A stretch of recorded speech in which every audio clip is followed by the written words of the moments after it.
तेजी से। आप लोगों ने सोशल मीडिया और समाचार चैनलों पर देखा होगा कि अचानक से हिंदू मुसलमान का मामला गर्मा गया। अचानक से हर जगह दंगों के माहौल तैयार किए जा रहे हैं। अचानक से स्कूलों में जो हिंदूवादी टीचर हैं उनके अंदर का हिंदुत्व जाग गया। वो मुसलमान बच्चों को टारगेट कर कर उनको अपमानित करना, यहाँ तक कि छोटे छोटे बच्चों से अपने ही क्लास के अंदर पिटवाने जैसी वीडियो भी आपके आंखों के सामने आपके मोबाइल पर से गुजरी होगी। लेकिन क्या आपने सोचा है कि अचानक से ये सारे मामले सोशल मीडिया पर और अचानक से समाचार की सुर्खियां कैसे बनने लगे हैं? अभी तो कुछ भी नहीं है। मैं आगे जो आपको रहस्य उद्घाटन करने जा रहा हूं, वो सोचने के बाद, वो देखने के बाद आपके पैरों तले की जमीन खिसक जाएगी कि आखिर केवल एक चुनाव जीतने के लिए एक सत्ताधारी पार्टी किस तरह से कितना नीचे गिर सकती है, जो अपने ही देश के अपने नागरिकों की हत्या करवाने से भी परहेज नहीं करती है। आज के वीडियो में मैं सबसे बड़ा खुलासा करने जा रहा हूं कि 2024 की जो चुनावी लोकसभा की पृष्ठभूमि है वो आखिर कैसी है। दरअसल लोकसभा चुनाव 2024 कभी भी हो सकता है। ये बातें मैं इसलिए कह रहा हूं क्योंकि लगातार सत्ता पक्ष यानी कि भारतीय जनता पार्टी इसकी तैयारियों में लगी हुई है। वो अचानक से चुनाव की घोषणा कर कर विपक्ष को सरप्राइज करना चाहती है। वो ये चाहती है कि हम तुरंत से चुनाव करा लें और विपक्ष को मौका भी न मिले ताकि वो अपनी तैयारी के साथ चुनाव के मैदान में उतर सके। एक तरफ राहुल गांधी जो कि कांग्रेस के सबसे बड़े चेहरे के तौर पर और यहां तक कि एक मजबूत चेहरे के तौर पर उभरे हैं, लेकिन उसके बावजूद भी वो माहौल तैयार नहीं कर पा रहे हैं जो देश के अंदर भारतीय जनता पार्टी के प्रधानमंत्री चेहरे यानी कि नरेंद्र मोदी के सामने टक्कर दे सके। क्या विपक्ष की तैयारियां मजबूत हैं लोकसभा चुनाव लड़ने के लिए? क्या विपक्ष नरेंद्र मोदी की जो एक ठोस इमेज है या एक सोशल मीडियाई जो इमेज है, क्या उसे तोड़कर लोगों के दिलों में जगह बना पाएगी? लेकिन इस सब के बीच में जो चीज छुपी हुई है वो इससे भी खतरनाक है। दरअसल भारतीय जनता पार्टी ने अपने आप को लोकसभा के चुनाव में झोंकने के लिए अभी से कमर कस ली है। उसी का एक हिस्सा है तमाम देश के अंदर हिंदू मुसलमान के मामलों में लगातार तेजी। कहीं पर टीचर द्वारा मुस्लिम बच्चों को अपमानित किया जा रहा है, कहीं पर शिक्षक द्वारा अपने ही छात्रों को मुसलमानों की औकात दिखाने की बात की जा रही है। इससे भी मन नहीं भरा तो विश्व हिंदू परिषद, बजरंग दल और तमाम हिंदूवादी संगठनों को आगे कर कर कहीं ना कहीं दंगे कराने की कोशिश की जा रही है। मैं अब वो खुलासा करने जा रहा हूं जिसको जानना आप तमाम लोगों के लिए बेहद जरूरी है। आज भारतीय जनता पार्टी के पास चुनाव में जाने के बाद उन्हें जनता को दिखाने के लिए कोई खास मुद्दा नहीं है। उनके पास हमेशा से केवल एक ही हथियार होता था, वो है हिंदू हमेशा खतरे में है मुसलमान की वजह से। भले मुसलमान की आबादी 20 करोड़ की भी ना हो, लेकिन उसकी वजह से 100 करोड़ से ज्यादा हिंदू आज खतरे में हैं। भारतीय जनता पार्टी की ये मोडस ऑपरेंडी हर बार चुनाव में सफल होती आई है, लेकिन इस बार कुछ बड़ा होने जा रहा है। आप जानते ही हैं देश के अंदर राम मंदिर का मुद्दा सबसे अहम मुद्दा था, लोगों की आस्था का विषय था। बाबरी मस्जिद और राम मंदिर अयोध्या का जो मसला है वो लगातार अदालत ने उसे निपटा दिया है, लेकिन भारतीय जनता पार्टी अभी भी नहीं चाहती कि इस मामले को निपटा दिया जाए, क्योंकि 2024 नरेंद्र मोदी जी का तीसरा लोकसभा चुनाव है और वो चाहती है कि इस बार 350 से ज्यादा सीटें वो जीतकर एक इतिहास नरेंद्र मोदी जी के नाम पर दर्ज कर सके। उसके लिए लेकिन जरूरी है कि लोगों के दिलों के अंदर आपको घुसना पड़ेगा।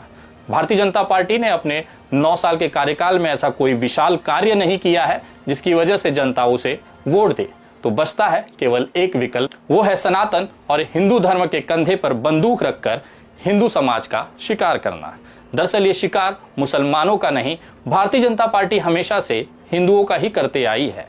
आगे कुछ मिनटों में मैं आपको समझाने की कोशिश करूंगा कि आखिर भारतीय जनता पार्टी की क्या तैयारियां हैं और किस तरह से वो इस देश के अंदर हिंदू मुसलमान के ऊपर सांप्रदायिक दंगे फैलाकर इस देश को अशांत करने की कोशिश करेगा। आप जानते हैं जनवरी 2024 में अयोध्या के श्री राम मंदिर का उद्घाटन है। ये उद्घाटन नरेंद्र मोदी जी के हाथों होना है, लेकिन उससे पहले भारतीय जनता पार्टी ने ये रोड मैप तैयार कर लिया है कि हमें अयोध्या के राम मंदिर उद्घाटन से पहले इस देश के अंदर पोलराइजेशन अपने चरम पर पहुंचाना है।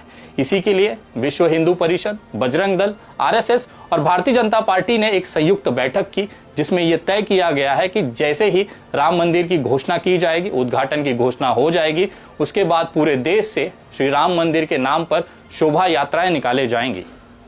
जैसे कि श्री राम जन्मभूमि पर मंदिर बनाने को लेकर, चंदे को लेकर एक मुहिम चलाई गई थी। लोग घर घर गए, लोगों से चंदे मांगे और उसी चंदे से आज भव्य श्री राम मंदिर बनाया जा रहा है। ऐसी ही एक शोभा यात्रा हर गली, हर रोड, हर मोहल्ले से भारतीय जनता पार्टी की निकालने की तैयारी है। दरअसल ये शोभा यात्रा का उद्देश्य तो बहुत पवित्र है कि प्रभु श्री राम के लिए अपनी तरफ से एक मुट्ठी चावल या कुछ दान, या फिर उस पर सम्मिलित होने के लिए या अयोध्या चलने के लिए आपसे आग्रह किया जाएगा। लेकिन इस रैली, इस महारैली, इस शोभा यात्रा की आड़ में भारतीय जनता पार्टी दंगे कराने की कोशिश कर सकती है। दरअसल ये वो मामला है जो अभी तक छुपा हुआ है। जैसे ही शोभा यात्रा निकाली जाएंगी, जगह जगह पर विश्व हिंदू परिषद, बजरंग दल, आरएसएस और भारतीय जनता पार्टी के कार्यकर्ता ही इन शोभा यात्राओं पर हमला करेंगे। ये मैं इसलिए दावे से कह सकता हूं क्योंकि आज तक का जो इतिहास रहा है उसमें जितने भी भारतीय जनता पार्टी के या इस तरह के हिंदूवादी संगठनों की शोभा यात्राएं निकली हैं, उस पर हमला करने वाले अधिकतर बीजेपी, आरएसएस या बजरंग दल से ही जुड़े लोग पाए गए हैं। कभी भी मुस्लिम समुदाय के लोग, इनकी संख्या जो है वो बेहद ही कम है। लेकिन इसके बावजूद भारतीय जनता पार्टी इन शोभा यात्राओं पर हमला दिखाकर ये बताने की कोशिश करेगा कि मुसलमान देश में हिंदूवादी संगठनों को, हिंदूवादी विचारधारा को कुचलने का कोई भी मौका नहीं छोड़ना चाहती है। मुसलमानों को कटघरे में खड़ा कर कर इस देश के अंदर हिंदू और मुसलमान के बड़े दंगों में झोंकने का काम भारतीय जनता पार्टी चुनाव से ठीक पहले श्री राम जन्मभूमि के उद्घाटन की शोभा यात्रा के नाम पर करने जा रही है। आपको अगर नहीं आइडिया होगा, या अगर आपका कोई मित्र या कोई साथी बजरंग दल, विश्व हिंदू परिषद, आरएसएस या भारतीय जनता पार्टी में होगा, तो उससे जरा पूछिएगा क्या अक्टूबर से लेकर जनवरी तक देश के अंदर तमाम जगहों पर, छोटे छोटे जिलों से लेकर छोटे छोटे कस्बों या गांवों तक शोभा यात्रा निकालने के आदेश भारतीय जनता पार्टी, विश्व हिंदू परिषद, बजरंग दल, आरएसएस के लोगों को नहीं मिला है? क्या वो इसकी तैयारी में नहीं लगे हुए हैं? एक मेवात और नूह में हुए दंगे तो बहुत छोटा सा उदाहरण है। इस देश के अंदर सोचिए उस समय क्या होगा जब पूरे देश के अंदर ये तमाम संगठन सड़कों पर शोभा यात्रा के नाम पर निकलेंगे, मस्जिदों के बाहर जाकर मुजरा करेंगे, दूसरे समुदाय को भड़काने की कोशिश करेंगे। और अगर मुस्लिम समुदाय इस पर भी संयम रखते हुए नहीं भड़कता है तो खुद ही अपने शोभा यात्राओं पर पत्थरबाजी कर कर, हमला कराकर इसे मुसलमानों के ऊपर थोप देंगे और बाद में सरकारी कार्रवाई मुसलमानों पर दिखाकर हिंदुओं को खुश कराने का एक प्रयास भारतीय जनता पार्टी अगले कुछ महीनों में करने जा रही है। अक्टूबर, नवंबर, दिसंबर, जनवरी, ये 4 महीने जो हैं वो बहुत ही भारतीय सभ्यता के लिए, भारतीय एकता अखंडता के लिए बहुत ही कष्टकारी महीना है। इस महीनों में या तो लोकसभा के चुनाव घोषित हो जाएंगे या भारतीय जनता पार्टी श्री राम जन्मभूमि के शोभा यात्रा के नाम पर पूरे देश में दंगे कराकर एक बड़ा पोलराइजेशन करने जा रही है। शायद इसी की तैयारी के आदेश इन तमाम हिंदूवादी संगठनों को अभी से दे दिए गए हैं। अगर आप अपने आसपास इन संगठनों के कार्यालयों पर नजर डालेंगे या इन कार्यकर्ताओं की एक्टिविटी पर नजर डालेंगे तो आपको दिखाई देगा ये श्री राम जन्मभूमि के मंदिर उद्घाटन के शोभा यात्रा को लेकर अभी से तैयारियां कर रहे हैं। ये तैयारियां शोभा यात्रा की तो दिखाई दे रही है, लेकिन इसके पीछे का जो षड्यंत्र है वो दिखाई नहीं दे रहा है। शायद यही कारण है कि भारतीय जनता पार्टी पूरे दमखम के साथ ये वादा करती है कि इस बार वो 350 सीटों से ज्यादा अकेले बहुमत लेकर माननीय नरेंद्र मोदी को तीसरी बार प्रधानमंत्री बनाएंगे। अब आप सोच रहे होंगे कि विनय दुबे आखिर ये दावा कैसे कर सकता है कि भारतीय जनता पार्टी या इस तरह के हिंदूवादी संगठनों की शोभा यात्राओं पर जो पत्थरबाजी और हमला होता है वो इन्हीं के खुद के कार्यकर्ता ही करते हैं, बाद में मुसलमानों के ऊपर इनका आरोप मढ़ दिया जाता है। मैं इसलिए भी ये बात कह सकता हूं क्योंकि मेरे पास पुख्ता सबूत हैं। इससे पहले कि जितनी भी शोभा यात्राएं हुई हैं, अगर उदाहरण देखना चाहेंगे तो बिहार के अंदर अभी रामनवमी के 2023 में बिहार के एक जिले में शोभा यात्रा निकाली गई। मस्जिद के बाहर से ये शोभा यात्रा गुजरी थी और उसके ऊपर पथराव हो जाता है। बाद में वहां पर दंगे के हालात हो जाते हैं, मस्जिदियां जलाई जाती हैं, वहां पर बहुत सारे मदरसों को आग लगा दिया जाता है। उसके बाद जब पुलिस इसकी जांच करती है तो इसका जो मुख्य षड्यंत्रकारी आरोपी जो मिलता है वो बजरंग दल का संयोजक चंदन कुमार मिलता है। दरअसल ये बिहार की घटना है जहां पर रामनवमी की शोभा यात्रा पर हिंदूवादी भाइयों के ऊपर हमला करने, सनातनियों के ऊपर हमला करने का जो मुख्य षड्यंत्रकारी और आरोपी मिलता है वो बजरंग दल का संयोजक चंदन कुमार ही पकड़ा जाता है। ऐसा ही कुछ बंगाल में भी आपको देखने के लिए मिला होगा। जब बंगाल के चुनाव चल रहे थे तो आपने ये खबर देखी होगी कि वहां पर भारतीय जनता पार्टी के एक कार्यकर्ताओं को मारकर फांसी पर लटकाकर एक पेड़ पर लटका दिया जाता है। जब बंगाल पुलिस की इसकी जांच करती है तो पता चलता है कि भारतीय जनता पार्टी के इस कार्यकर्ता की हत्या भारतीय जनता पार्टी का ही वहां का मंडल उपाध्यक्ष करता है और अपने पार्टी को पोलराइजेशन करने के लिए और चुनाव में मदद के नाम पर अपने ही कार्यकर्ता की हत्या कर कर उसे पेड़ पर लटका देता है और उसका आरोप ममता बनर्जी की पार्टी टीएमसी पर डाल दिया जाता है ताकि हिंदूवादी लोगों की भावनाएं आहत हों, वो उनके अंदर का खून खौले और वो भारतीय जनता पार्टी को पूर्ण बहुमत के साथ बंगाल की सत्ता दें।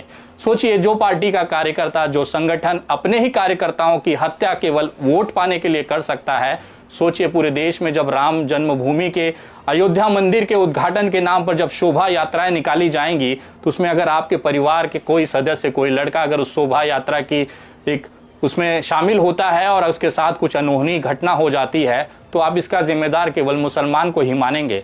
दरअसल मुसलमान आज जानता है अपनी स्थिति कैसी है।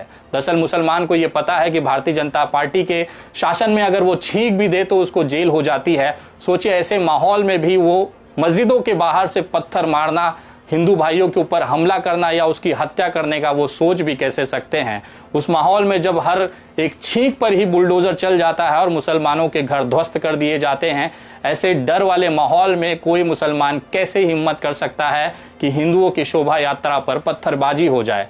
दरअसल ये पत्थरबाजी होना, हिंदुओं की हत्या होना, शोभा यात्राओं पर पथराव होना, दरअसल ये भारतीय जनता पार्टी, उसके हिंदूवादी संगठनों का ही एक प्रयोग है जिसको केवल देश के हिंदुओं को खून खौलाने और एकत्रित करने के लिए इस्तेमाल किया जाता है। ये वो यज्ञ है जिसमें हमारे ही हिंदू भाइयों की आहुति दी जाती है ताकि पूर्ण बहुमत के साथ सत्ता हासिल करके भारतीय जनता पार्टी विश्व से एक बार नरेंद्र मोदी को विश्व गुरु के रूप में बिठाकर 350 का वो भव्य आंकड़ा हासिल कर सके। लेकिन जिसके घर के चिराग बुझे हैं वो इसकी तकलीफ को जानता है। ज़्यादा दिन नहीं, अभी 2 दिन पहले की ही एक घटना है जहां पर एक मोहित यादव नाम के बस कंडक्टर को केवल इसलिए ट्रेन के सामने कूदकर आत्महत्या करनी पड़ती है क्योंकि उसके ऊपर झूठे आरोप लगाए जाते हैं। उत्तर प्रदेश परिवहन में काम कर रहे, कंडक्टर के पद पर काम कर रहे मोहित यादव की गलती केवल इतनी थी कि एक यात्रा के दौरान बस को एक जगह पर लोगों को मूत्रदान के लिए रोकता है। उसी मूत्रदान की अवधि में 2 मुसलमान नमाज पढ़ लेते हैं। बस में बैठा हुआ ही एक सनातनी भाई उस नमाज पढ़ते हुए लोगों की वीडियो बनाता है। मोहित यादव पे आरोप लगाता है कि उसने मुसलमानों को नमाज पढ़ने के लिए ये बस रोकी है, जिसके बाद उस सनातनी भाई ने उस वीडियो को वायरल कर दिया। हालात ये हुए कि मोहित यादव को अपनी नौकरी से हाथ धोना पड़ता है। तंगी के हालात होते हैं और इस हालात का सामना नहीं करने की वजह से एक सनातनी भाई मोहित यादव ट्रेन के सामने कूदकर आत्महत्या कर लेता है। मैं जानना चाहता हूं कि जिस सनातनी भाई ने वो वीडियो बनाया था, क्या इस चीज़ों से वो खुश है? क्या उसकी आत्मा इस समय खुश हो रही होगी कि एक सनातनी भाई जो अपने परिवार का पेट पालन कर रहा था, अपने बुजुर्ग माँ बाप को संभाल रहा था, अपने 3 साल के छोटे बच्चे अपनी पत्नी को संभाल रहा था, अब उस दुनिया में नहीं है, केवल इसलिए कि उसने वो वीडियो इसलिए बनाई कि ताकि सोशल मीडिया पर इसे उछाल कर देश के अंदर सनातन का परचम लहराया जाए। लेकिन क्या फर्क पड़ा? जो नमाज पढ़ रहे 2 मुसलमान थे वो आज अपने घर में बैठकर सीख कबाब खा रहे हैं, बढ़िया से नमाज पढ़ रहे हैं। यही होता है भारतीय जनता पार्टी और उसके फैलाई हुई जो जहर है, जो नफरत का जो खेती भारतीय जनता पार्टी ने 2014 से बोया है, अब उसकी फसल निकलनी शुरू हुई है। लेकिन इसमें सबसे बड़ा जो शिकार और सबसे बड़ा जो एक तकलीफ हो रही है वो केवल हिंदू और सनातनियों को ही हो रही है। अगली वीडियो में मैं आपको विश्लेषण करके बताऊंगा कि आखिर भारतीय जनता पार्टी का जो शिकार है वो हिंदू ही क्यों होता है। दरअसल ये पूरी मुहिम तो मुसलमान के खिलाफ चालू की जाती है, लेकिन उसका असली शिकार या उसका असली जो खामियाजा है वो सनातनी और हिंदू भाइयों को ही देखना पड़ता है, भुगतना पड़ता है।